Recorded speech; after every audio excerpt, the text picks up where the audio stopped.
Pois, isto é o que interessa. Boa noite a todos. Eu não vou propriamente falar sobre o fenómeno Magalhães e da viagem. Isso, digamos, o conteúdo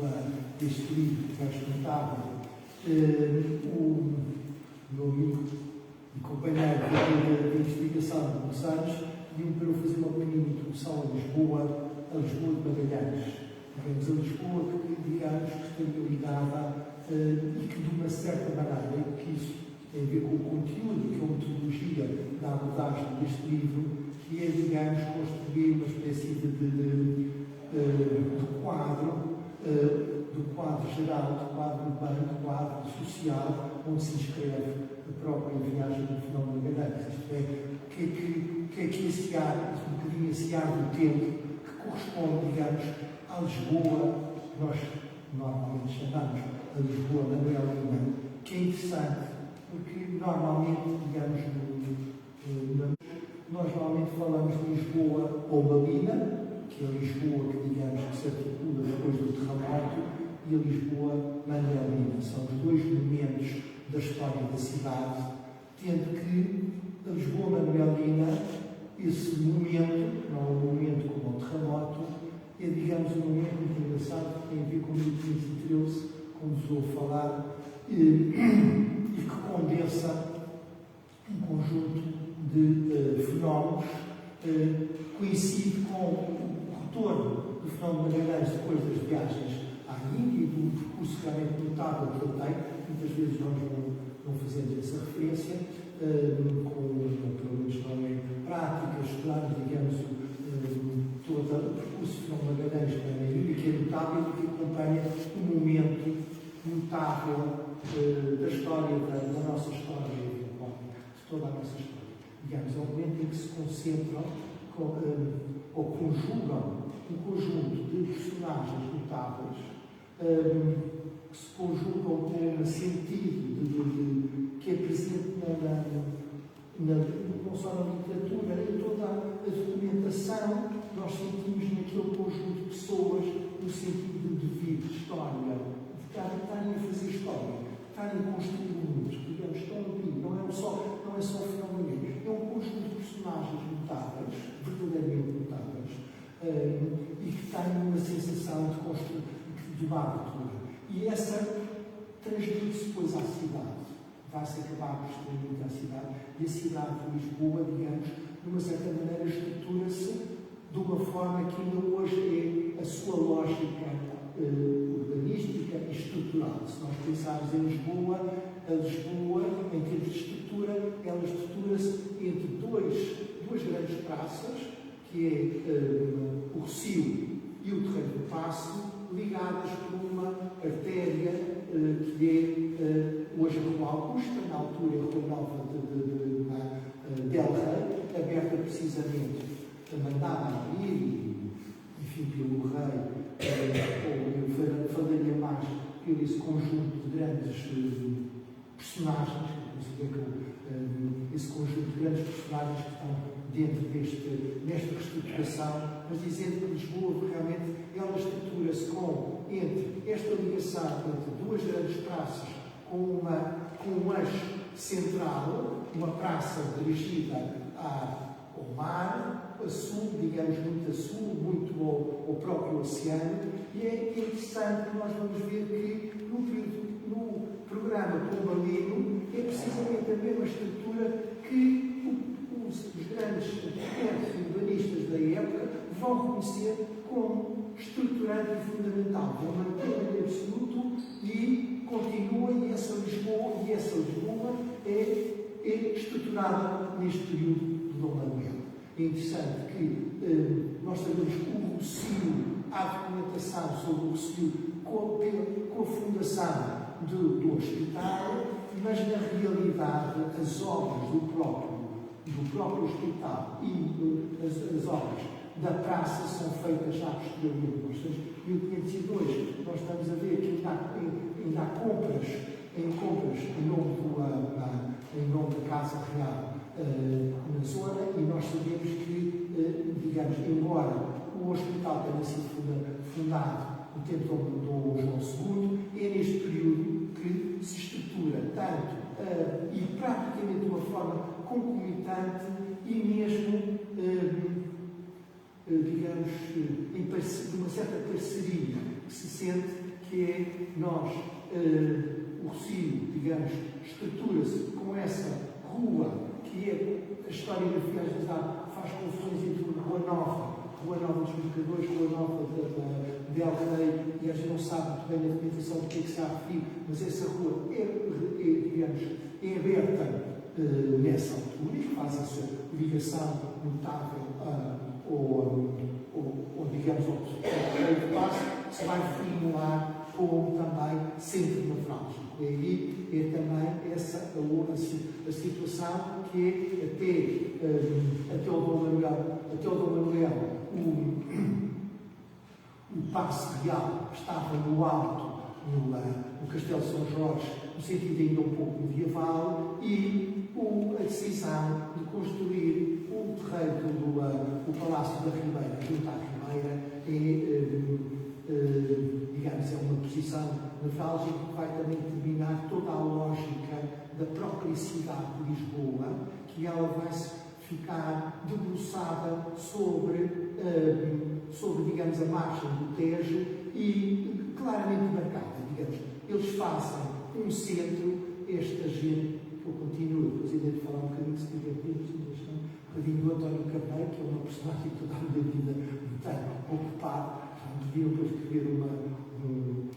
romance sobre António Carneiro, que eu acho que alguém, se um dia quisesse escrever, seria interessante, mas eu falava dessas personagens que definem a cidade. E, por exemplo, nós vamos ver, por exemplo, por acaso é o António Carneiro que assina em 1498, digamos, o início da construção dos Jerónimos, que é um ponto que, face à centralidade da cidade dentro do Terreiro do Paço, nós temos, de um lado, nós temos os Jerónimos que marcam que uma entrada, uma saída, uma partida também para o Atlântico, e, no sentido oposto, a Madre de Deus, e que fazem, digamos, as duas marcas. É de uma lógica, e, como eu tenho, as assinaturas do começo dos Jerónimos são assinadas pelo António Carneiro, e é sempre o António Carneiro que me fez, digamos, estudar muita coisa, que no início dos meus estudos sobre Lisboa, como arquiteto e o que está muito de documentação, todos os documentos que eu analisava sobre disposições urbanísticas eram sempre assinadas pelo António Carneiro. Claro que eram cartas de reis, mas a pouco e pouco, à maneira que eu me fui habituando a ler, não eram do rei, não tinham, quer dizer, o rei assinava, mas eram cartas pessoais, porque muitas destas cartas diziam, como vos falámos, como vos disse. Pois outra também extraordinária que ele dizia, e sobre isso não há que falar. Acabou. Sobre isso não há que falar. Ele terminava e tinha realmente, tem essa personagem que é interessante. Quem tem tais mais interessantes sobre ela, digamos, é o Camaça, que é um italiano espião que veio a Portugal, de linhagem altíssima. Ele vem como embaixador, mas na realidade é um espião, e ele faz um relatório chamado Relatório Secreto de Camaça, e é lá que nós encontramos verdadeiramente a descrição. Ele fala mal, pessimamente de toda a gente, porque acha, faz-se aquela coisa que fala da tua, coisa horrorosa, mal indivíduo, má cara, má não sei quantos, e depois diz, e quem detém os segredos do Estado, há muitos secretários, mas quem detém os segredos do Estado, e quem tem ser o rei, é o secretário, então disse, e então faz uma definição engraçada que é praticissimo in lavoro e recatado, assim, uma frase, percebe-se que ele é uma pessoa que está na sombra, que, por qualquer razão, talvez por mancha de sangue, ele não ascendeu, só o filho depois é que depois mais tarde, o Alcácer Carneiro que é feito, mas é realmente a personagem que está dentro de, e que, a meu ver aqui, no meu caso, não quero falar de Fernão Magalhães, mas que faz uma representação desses personagens numa época que é um limite é uma liga que se reconhece, que ele já estava, é engraçadíssimo, que ele está há uma carta em que ele está presente quando é enviada, o Pedro Adriano é enviado a um encontro também secreto. Isto depois também é interessantíssimo, porque toda esta época é uma época também de secretismo, no sentido que há uma informação que nós sabemos que é notável, que é única, que a Europa toda está preocupadíssima, enfim, não todas, mas pelo menos as grandes casas reais estão preocupadas com esse avanço, porque nós temos verdadeiramente um avanço, não é por acaso que o Fernando Magalhães vai para a Espanha, vai representar, mas é que o avanço enorme dos conhecimentos dele, e que não é só o Fernando Magalhães, eu acho que esse é outro personagem, não penso que seja era um conjunto realmente de personagens e que têm a ver e que atuam, e que no caso de Lisboa dão, como estava a dizer, esta nova lógica, há uma lógica da cidade que é colocada nesta período, que é definida e que fica para sempre. Hoje em dia nós não temos essa estrutura, e com um corpo de legislativo interessantíssimo, que é nesta época que é definido, é um corpo legislativo desmoralístico, extremamente inteligente. Não pode dizer se é inteligente ou não inteligente, mas é capaz, é pragmático, atua, e que, por exemplo, define coisas tão simples como as sacadas, a sacada de pau e humano, das janelas que nós temos todas as zonas de sacada. Este pau e humano que é respeitado também no Pombalino, e que é definido nesta época. Ele manda isto sempre, as tais cartas régias da legislação que é feita, e que nós vemos, por exemplo, é muito engraçado porque numericamente aparece sempre uma sistematização de métricas vituvianas, interessantíssimo. O significado podem fazer todos, mas a verdade é que eles utilizam métricas proporcionais, que é um bocadinho evidente com a questão das náuticas, a carpintaria, a arquitetura. Aliás, o primeiro tratado, nós temos tratado da arquitetura naval, que começa com a introdução da arquitetura, onde há uma ligação muito grande. Eu penso que aí há uma ligação muito grande da arquitetura que foi construída no tempo do Manuel, e mesmo posteriormente, e com as ciências náuticas e com a questão, digamos, dos estudos, que eram ali também, eles, a partir de métricas, eles faziam todas a composição, as proporções dos navios eram feitas e tinham métricas, e aqui temos, digamos, uma situação extremamente inteligente, ativa, que vem dar essas mesmas, a nossa, comparando um bocadinho, por exemplo, com Espanha, nós vemos uns balcões muitas vezes mais largos, digamos, não uma métrica, mas vemos a curva, com os balcões largos e tudo. Nós cá temos uma e que está ajustada com as questões, é claro que mesmo das cartas, é por causa dos incêndios, era por causa, digamos, da circulação, facilitar a circulação, tinha um caráter, digamos, já tinha aí uma certa pertinência no sentido, digamos, de haver uma lógica que é uma espécie de pragmatismo que penso que se institui neste período, que se mantém este pragmatismo, se permitem uma pequena história, eu não consigo, que é este pragmatismo que se institui científico, vai atravessar, é um bocadinho oposto, vai se opor um bocadinho a uma espécie de sentido mais vituviano, mais absoluto, mais filosófico, mas mais pragmático, sempre no sentido, digamos, e que nos vai manter, vai dar uma espécie de componente do nosso percurso da história, e que, para acabar, claro, que Lisboa, nesta estrutura, nesta intervenção que é feita, nesta lógica que tem uma representação muito forte, como disse, em 1513, porque é também neste período que nós temos duas grandes operações urbanísticas. Uma começa no princípio logo em 1498, vai definindo um conjunto de situações, mas ainda com uma perspectiva como eles diziam, Lisboa, cabeça do reino, e depois, a partir de 1513, coincide com o Fernão Magalhães, com o retorno de Fernão Magalhães, com o retorno das grandes batalhas que nós vencemos no Oriente, e que esse grupo, esse elite, se prepara para então fazer uma nova fase de Lisboa, que é uma Lisboa imperial no sentido imperial, comércio imperial, eventualmente, ou uma estrutura que tem a ver com as Índias, e essa lógica de 1513 coincide, que é interessante, coincide com a volta do Fernão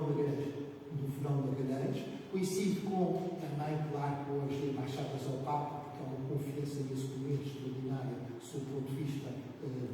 político e económico, e, portanto, coincide também com o começo do Bairro Alto. O Bairro Alto começa, que é também uma outra característica que vamos ver em Lisboa, que é uma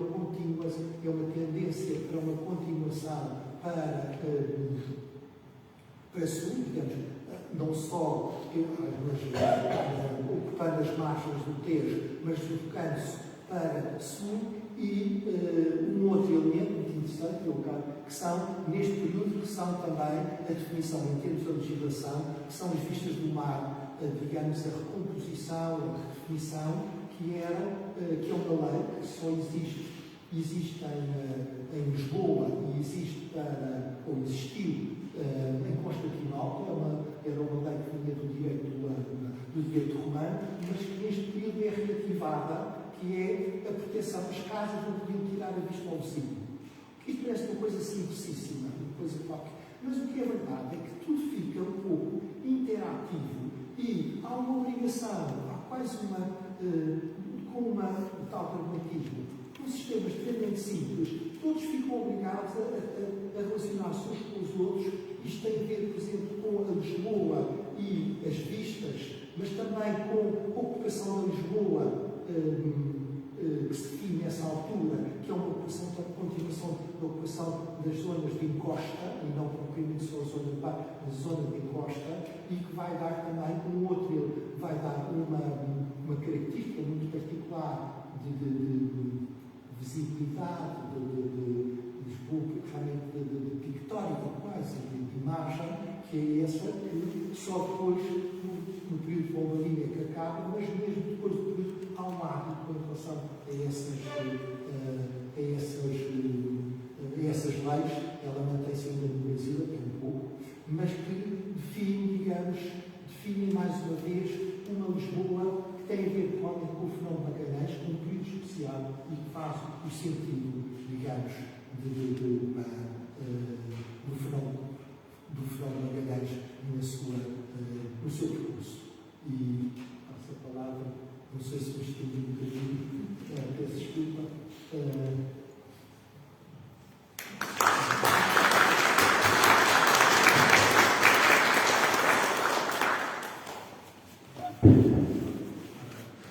Muito boa tarde a todos.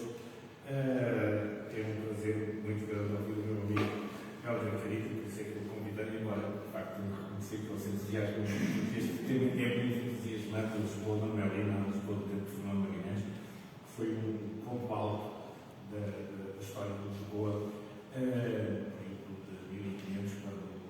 quando o sítio onde nós nos encontramos, a Passo da Ribeira, começou a ser feito. E, portanto, eu agradeço muito ao meu amigo ter feito com tanto entusiasmo este enaltecimento de Lisboa, Manuelina, porque foi a Lisboa onde Fernão Magalhães viveu parte da sua vida. Antes disso, obviamente, virar nesse agradecimento ao Helder Carito, também quero, obviamente, agradecer a presença do Sr. Dr. Carlos Moura Carvalho, da Câmara Municipal de Agricultura da Câmara Municipal de Lisboa, ao Sr. Dr. José Marques, Presidente da Estrutura de Missão Quincentenária Fernão Magalhães, sem cujo empenhamento em invocar Fernão Magalhães não estaríamos aqui reunidos. Eu gosto de chamar às vezes nomes às pessoas, nomeadamente direi que o José Marques é o pai. Não dá de que é o pai de Fernão Magalhães, porque isso é o Fernão Magalhães, mas é o pai da comemoração do Fernão Magalhães, e é um pouco o pai também deste livro que aqui a nossa Câmara Municipal de Lisboa, em parceria muito frutuosa, como já tem desde 2018 ou 2017 feito essa cooperação, e de facto, graças a ele, este livro está cá fora e as comemorações têm dado um panorama admirável que nós vimos neste vídeo, que é um pequeno resumo como num tempo de pandemia foi possível fazer tanta coisa. Também, obviamente, uma palavra representante dos ministros do Mar, a Isabel Marques da Silva, e no âmbito da Câmara Municipal de Lisboa, obviamente não posso deixar de devidamente agradecer a presença do Sr. Arquiteto Jorge Ramos Carvalho, diretor do Departamento de Património Cultural, e da doutora Ana Valente, dos Olhos e Ponentes, na realização, no apoio que tem dado na realização em prol de Lisboa, da história dos descobrimentos e de Fernão Magalhães, que tem apoiado neste enaltecimento da nossa cidade, na história e a sua importância muito sucessões de Deus, obviamente, sempre esta amizade e cooperação e apoio. Também, uma palavra de especial apreço à Ana Filipa Leite, cujo seu notável trabalho de design gráfico, infelizmente ela não pode estar presente, tentando apoiar ao seu pequeno filho, mas fez um trabalho notável de design gráfico que tornou este livro tão agradável para ser lido e apreciado. A apresentação deste livro neste ano de 2021, nestas vésperas de Natal, bom presente de Natal, foi sendo adiada sucessivamente devido aos problemas, vários muitos problemas da pandemia que aqui hoje finalmente, mas permite que finalmente hoje aqui nos encontremos reunidos na esperança de que tal mal seja em breve dissipado. Também lembraria que Fernão Magalhães, quando em 1505 foi para a Índia, 25 de março de 1505 foi para a Índia, felizmente para ele teve sorte em ir para a Índia nesse 25 de março, porque em outubro de 1505 há uma terrível epidemia, muito pior que a que nós vivemos em Lisboa, que obrigou o Dom Manuel a Porto, e muita gente a fugir de Lisboa, e matou imensas pessoas, muito mais do que a nossa epidemia, nem se compara. E em 1505 foi dramático. O rei Dom Manuel só regressou a Lisboa em 1511, de tal forma foi dramática essa peste que, felizmente, Fernão Magalhães escapou. Portanto, neste livro que apresentamos é tão mais ambicioso quando não apenas é constituído de acordo com 3 palavras-chave de grande significado que estão na base da sua elaboração: Lisboa, descobrimentos e Magalhães. É através da interligação das histórias de Lisboa, do processo dos descobrimentos portugueses e da vida de Fernão Magalhães que pretendemos elucidar uma temática que constitui tão somente uma parte fundamental da história universal que é merecedora de maior destaque. Eu, neste aspecto, não tenho a mínima hesitação em que nós devemos classificar as coisas, que lá fora, no estrangeiro, não liguei muito, mas nós temos de assumir essa preponderância que, graças aos descobrimentos portugueses e à ação de grandes personalidades da nossa história, Lisboa tem um papel de destaque na história universal, sobretudo neste período. A história, obviamente, sempre teve um papel importante, mas mais neste período. Foi esse o objetivo, precisamente, que nos moveu a apresentar e a rever reportagens que temos realizado nos últimos anos para precisar criticamente valorizar e mostrar noções essenciais como são as de ter sido a partir de Lisboa que se descobriu grande parte do mundo e que Fernão de Magalhães se inscreve num tal movimento. Tenho já escrito alguns livros e dezenas de artigos e conferências e participação em colóquios numerosos, em que eu procurei neste livro resumir, reorganizar muita dessa informação para precisamente neste ano que eu considero simbólico, por isso fizemos um grande esforço todos, graças ao Sr. Presidente da Estrutura da Comissão, foi possível o livro concluir-se ainda este ano, infelizmente todo o governo, pelas autoridades da Câmara, etc., já tem o livro, que era precisamente para que o livro fosse divulgado precisamente no ano de 2021, passados que são 15 500 anos em 1521, Fernão de Magalhães e o rei Dom Manuel terem morrido, precisamente em 1521, faz agora 500 anos. E por isso mesmo é que eu considero simbólico, e eu sempre defendi muito esta ideia do simbolismo das comemorações dos 500 anos, porque precisamente valoriza muito e faz a memória ficar mais viva. Portanto, eu penso que é necessário divulgar factos, como são os que no início da Idade Moderna, Lisboa, eu inventei estas expressões que eu acho que são bonitas, Lisboa foi a rainha dos mares e a mãe dos descobrimentos, alcançando assim um enorme protagonismo na história, tal como foi a circunstância de Fernão de Magalhães em ter vivido, que lhe permitiu vir a tornar-se um símbolo da mundialização ao ter realizado a sua famosa viagem ao serviço de Castelo, durante a qual veio a culminar os descobrimentos. Portanto, eu considero isto particularmente relevante. Estamos num ano, 2021, em que se comemora o fim, praticamente eu considero que estamos no fim dos descobrimentos. É precisamente por isso que temos defendido a necessidade de criar em Lisboa um centro de interpretação dos descobrimentos e de Fernão de Magalhães, que eu e os presidentes desta comissão já temos falado muito, e que já tive a ocasião de dar uma palavra ao Sr. Diretor Municipal de Cultura para que possa diligenciar num centro tão importante para a história de Lisboa, dos turistas, da educação, de todas as pessoas, para que percebam porque é que Lisboa é tão importante para a história do mundo. E fazemos as presentes evocações por ocasião da comemoração dos momentos-chave da história da humanidade, como são os 600 anos de se terem iniciado em 1420, a partir de Lisboa, as tentativas de fazer os descobrimentos e os 500 anos do descobrimento do Estreito de Magalhães em 1520. Este livro começou a ser preparado nesta altura, estamos há mais um ano, que 100 anos depois da primeira destas datas, 1420, permitiu a Magalhães revelar a Terra em toda a sua plenitude ao chegar às Filipinas em 1521, 16 de março de 1521. Neste sentido, nunca é demais insistir na percepção de uma concepção tão significativa como é de que a primeira circunnavigação da Terra foi então feita de forma indireta por Magalhães. Quando ele chegou às Filipinas em 1521, ele conseguiu fazer a primeira circunnavigação da Terra, conhecida porque já antes os portugueses tinham estado ao sul das Filipinas, das Molucas, e, portanto, a Terra ficou completamente conhecida, totalmente, já não havia mais nada a descobrir. A Terra ficou toda descoberta. Tem coisa a muitos pormenores, muitas terrinhas ainda faltava descobrir, mas o essencial ficou descoberto. Queremos realçar igualmente, e desde o início, que foi há 500 anos que morreram dois homens notáveis que mudaram a história do mundo, ao terem sido decisivos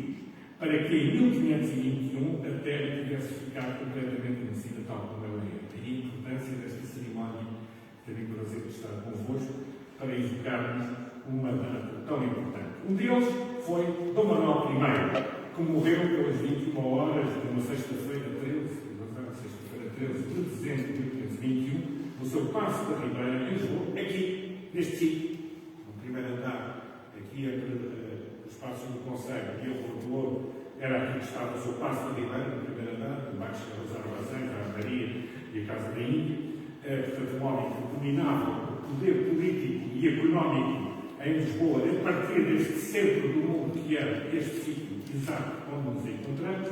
depois foi tudo alterado por terremoto, como é evidente,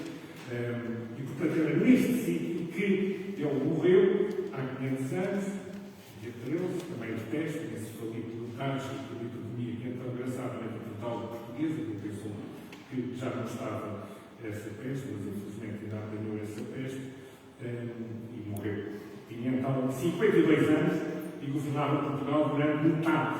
26 anos, metade desse seu tempo de vida, num período em que os portugueses haviam descoberto metade do mundo, desde o Brasil até às Molucas, na Indonésia. O outro homem que morreu há 500 anos foi o nosso Fernão Magalhães, nosso, porque é português, que tinha, embora fosse de Espanha, mas era português, isso é o que interessa. Foi Fernão de Magalhães que viveu todo o tempo no âmbito dos portugueses, do mundo português, só teve 2 anos em Espanha, antes de partir para a sua viagem. Portanto, obviamente que ele sempre foi em português, independentemente da sua atuação relativamente ao Dom Manuel, compatibilizaram-se o grande Fernão de Magalhães com o grande rei Dom Manuel, que não conseguiu perceber-se da sensibilidade do Fernão de Magalhães para uma recusa de um aumento salarial que foi decisivo para quebrar as relações entre estas duas figuras fantásticas da história da humanidade, a incompatibilização, infelizmente, do fim da vida de Fernão de Magalhães em Lisboa, entre 1516 e 1517, antes de ter partido para a Espanha. Portanto, Fernão de Magalhães, que morreu precisamente 8 meses antes de Dom Manuel, numa batalha travada na manhã de 27 de abril de 1521, na ilha de Mactano, nas Filipinas. Nessa altura, ele tinha acabado de conhecer experimentalmente a esfericidade da Terra ao ter descoberto por ocidente as Filipinas, as quais estavam numa longitude idêntica às Ilhas Molucas, onde em 1512 os portugueses haviam chegado por oriente. É bom evocar em 2021 tais figuras, pois assim preservamos a memória de uma história em que os portugueses contribuíram decisivamente para o progresso da humanidade, ao permitir o início de uma mundialização que condiciona hoje as nossas vidas. Neste nosso livro esclarecemos aspectos essenciais, como são os de que foi em Lisboa que foi a primeira cabeça capital da primeira potência à escala global, que foi Portugal. Portugal fez uma intervenção desde o Brasil até à China. Não havia nenhuma potência no século XVI que teve essa possibilidade, pelo menos na parte inicial, antes de holandês e inglês diretamente para o Oriente, era Portugal e Lisboa, de onde tudo saía, de onde, daí eu dizer que Lisboa era um centro do mundo nessa altura, porque quem queria desde o Brasil à China, passando pela África e Ásia, só podia fazer de Lisboa. Lisboa foi uma cidade cosmopolita e exótica. Foi uma primeira cidade verdadeiramente onde se expressou uma ampla multiculturalidade. Havia pessoas desde a África, sobretudo muitos escravos, como é evidente, asiáticos, ameríndios, pessoas de toda a Europa. Foi o centro de maior e primeira grande cidade de multiculturalidade da história da humanidade. Em Lisboa, foi precisamente em 1420, como se disse, com o infante Dom Henrique, começou a tentar os descobrimentos, numa altura em que se reconheceu a Madeira, já era conhecida, mas passou a ser ocupado pelos portugueses há 600 anos, em 1420, a partir de Lisboa. Foi também daqui, de Lisboa, que surgiu, aliás, em 1434, Gilianos que era de Lagos, mas estava em Lisboa, foi às obras de Infante Henrique em 1434, que ele passou do Cabo dos Açores, começaram os descobrimentos do litoral africano, e em 1434, no ano do Cabo dos Açores, foi o ano que o Infante Henrique mandou fazer a ermida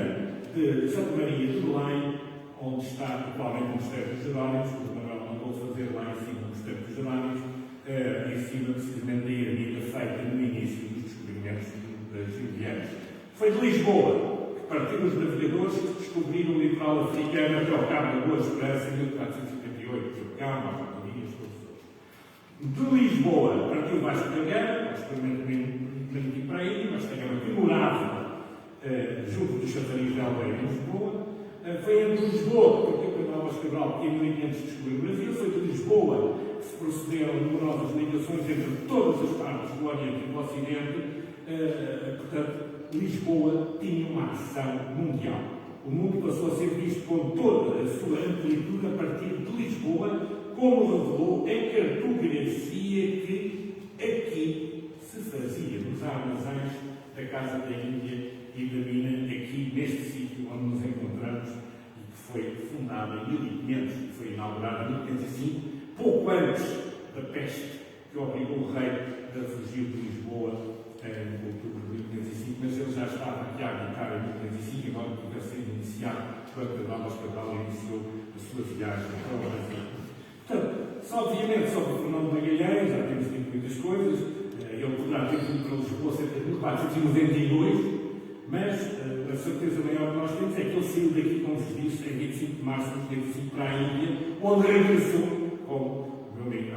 já disse, em 1513, tendo feito todo o percurso de todo o Oriente. Ele andou lá há mais de 7 anos, quase 8 anos, foi desde a Índia, a Malaca, às Molucas, ele conheceu todo o Oriente e são os próprios espanhóis que dizem que ele conhecia todo o Oriente. Portanto, é um facto evidente. Os comunistas, não basta, não dizem que ele conhecia todo o Oriente. Daí que, quando ele vai para a Espanha, Carlos V, logo no dia a seguir, passado um mês, aprova logo o seu projeto de Fernão Magalhães, sem hesitação, porque apareceu-lhe ali a sorte grande do Fernão Magalhães, que se tinha oferecido por uma nova disso, porque ele não aumentou 100 reais por mês o seu salário e não o deixou ir às músicas que o seu amigo Francisco Serrano, que estava lá muito bem instalado nas Molucas e que era um grande amigo de Fernão Magalhães. Ele aborreceu-se por causa dessa negação, houve conflitos, intrigas, não interessa agora aquilo que dá, só que o Fernão Magalhães não teve a graça de cair nas graças de Dom Manuel, infelizmente houve uma incompatibilização. Mas foi aqui, precisamente por causa dessa incompatibilização, e eu disse, há malas que vêm por bem, neste caso o mal de Fernão de Magalhães foi o mal para eles, foi o mesmo, o rei Dom Manuel não desconsiderou, mas foi um bem para nós, porque graças a isso ele foi para a Espanha e lá pôde fazer a sua viagem a Sevilha, às Filipinas, que não poderia fazer por Portugal, porque era o território espanhol, desde o Rio da Prata até as Filipinas, era pelo domínio de Carlos V e dos espanhóis. Portanto, ele só podia fazer essa grande viagem porque se enlouqueceu com o rei Dom Manuel e deixou de ir para o Oriente e foi para o Ocidente ao serviço dos espanhóis. Portanto, foi um ainda bem que ele teve este azar, porque, graças a ele, ao esforço heróico, fantástico, resistência incrível, tenacidade, não interessa estar mais energias a Fernão Magalhães, ele conseguiu fazer uma viagem e descobriu metade do mundo. Eu nunca me canso de dizer isto, porque tenho de fazer contas e realmente ele, do Rio da Prata às Filipinas, é metade do mundo, 20.000 quilómetros. Portanto, foi um homem verdadeiramente com sacrifícios, que não vale a pena aqui falar, para vos mostrar, portanto, obviamente o livro conta estas coisas todas, quando a importância de Lisboa, quando os problemas todos que ele teve, e portanto nunca mais acabaríamos se estivéssemos a falar do Fernão Magalhães ou do Dom Manuel, mas o que eu vos posso dizer é que na contracapa, para acabar, também estaria aqui entusiasmadíssimo a falar sobre Lisboa e os descobrimentos do Fernão Magalhães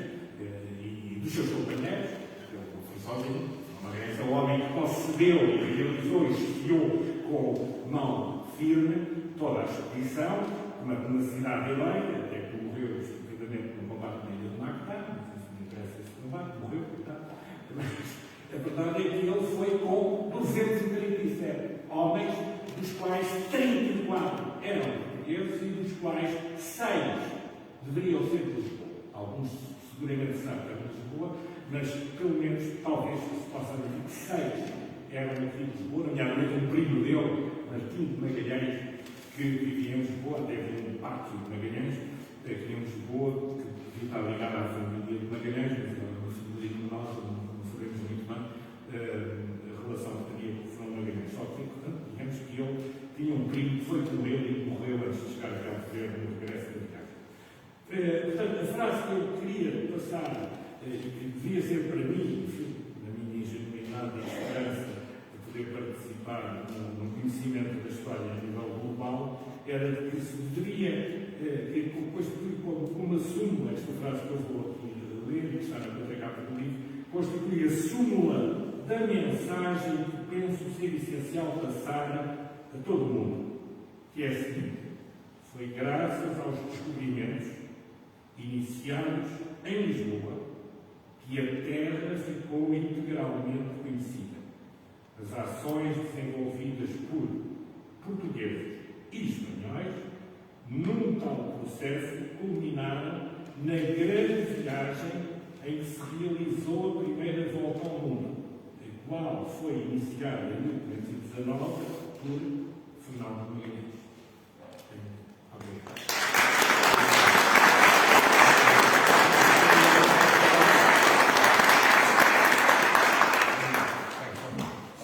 Só para encerrar